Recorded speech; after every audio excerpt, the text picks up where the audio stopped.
Titanic, जिसे दुनिया भर में कभी न डूबने वाला जहाज माना जाता था, लेकिन आज से करीब 100 साल पहले कभी न डूबने वाला ये जहाज डूब गया और इसके डूबने का रहस्य आज भी साइंटिस्ट सॉल्व करने में जुटे हैं। जहां 3 लोगों में से सिर्फ एक ही इंसान बच पाए थे, वहीं 1500 से ज्यादा लोगों ने इस दुर्घटना में अपनी जानें गंवाई।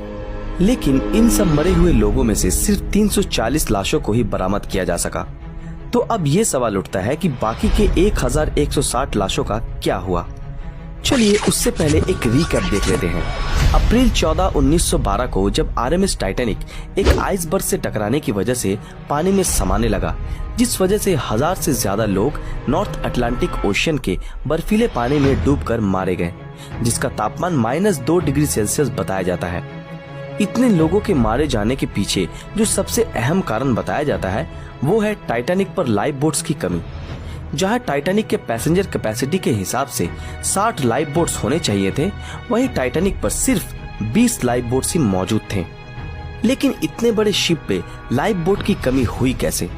जब टाइटैनिक अपनी यात्रा शुरू करने वाला था, तब टाइटैनिक के मालिक दल ने ये देखा कि अधिक लाइफ बोट की वजह से टाइटैनिक के डेक का लुक फीका फीका लग रहा है और इसी कारण उन्होंने लाइफ बोट्स को कम करने का फैसला किया। लेकिन किसे पता था कि टाइटैनिक को खूबसूरत दिखाने का ये निर्णय इतने सारे लोगों की जान ले लेगा।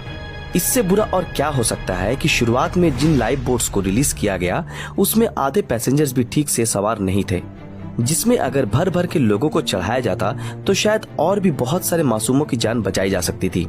इसके बावजूद भी उन डूब रहे यात्रियों को उस बर्फीले पानी में डूबने से बचाया जा सकता था अगर टाइटैनिक के पास से गुजर रहे दूसरे शिप्स ने टाइटैनिक से भेजे गए सिग्नल्स को देख पाते। लेकिन दुर्भाग्य से ऐसा हुआ नहीं, क्योंकि साइंटिस्ट ये बताते हैं कि इन सिग्नल्स को न देख पाने का कारण था लाइट रिफ्रैक्शन। और साइंटिस्ट ये भी बताते हैं कि यही घटना उस वक्त भी हुई थी जब टाइटैनिक आइसबर्ग से टकराने वाला था, जिस कारण टाइटैनिक के चालक उस आइसबर्ग को नहीं देख पाए और बहुत देर हो गई।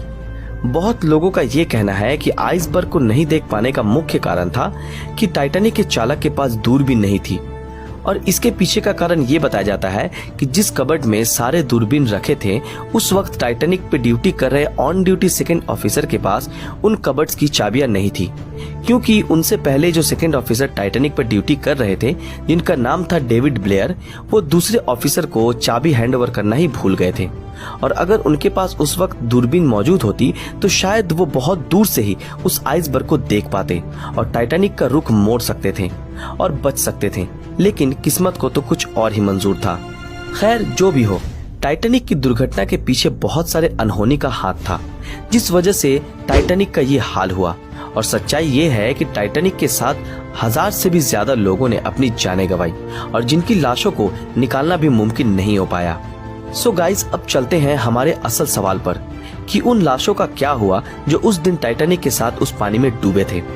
सोर्स के मुताबिक टाइटैनिक के डूबने के 1 घंटे के बाद ही एक बहुत ही भयानक तूफान उस जगह के ऊपर से गुजरा जहां टाइटैनिक डूबा था, जिस कारण समुद्र में उत्पन्न हो रही बड़ी बड़ी पानी की लहरें और तेज हवाओं ने उन सारे लाशों को घटना स्थल से 50 माइल यानी कि करीब 80 किलोमीटर दूर बहाकर ले गई।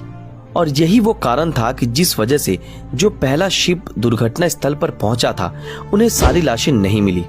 जिन लोगों की लाशें नहीं मिली, उनकी कब्र तो समुद्र की गहराई में ही बन गई। लेकिन जिन लोगों की लाशों को ढूंढा जा सका, उनको हैलिफैक्स कनाडा भेजा गया और वहीं उन्हें दफना दिया गया। हमें अभी भी एग्जैक्ट लोकेशन का पता नहीं चल पाया है, लेकिन साइंटिस्ट अभी भी ये उम्मीद लगा रहे हैं कि वो उन लाशों को ढूंढने में कामयाब होंगे, जो हर वक्त टाइटैनिक को लेकर स्टडी कर रहे हैं और जो इसके पीछे की मिस्ट्री को सॉल्व करने में सालों से जुटे हैं। इस भयानक दुर्घटना में 1000 से ज्यादा लोगों ने अपनी जानें गंवाई, जिसके बारे में सोचने से भी आज हमारी आंखें नम हो जाती है। लेकिन अफसोस की बात तो ये है कि उस दिन उस दुर्घटना को टाला जा सकता था, लेकिन किस्मत का लिखा कौन पलट सकता है। दोस्तों, आज के लिए बस इतना ही। अगर आप भी टाइटैनिक से जुड़ी कुछ जानकारी जानते हैं तो हमारे साथ कमेंट सेक्शन में शेयर कर सकते हैं। अगर ये वीडियो आप लोगों को पसंद आया हो तो इस वीडियो को लाइक और ज्यादा से ज्यादा शेयर जरूर करें।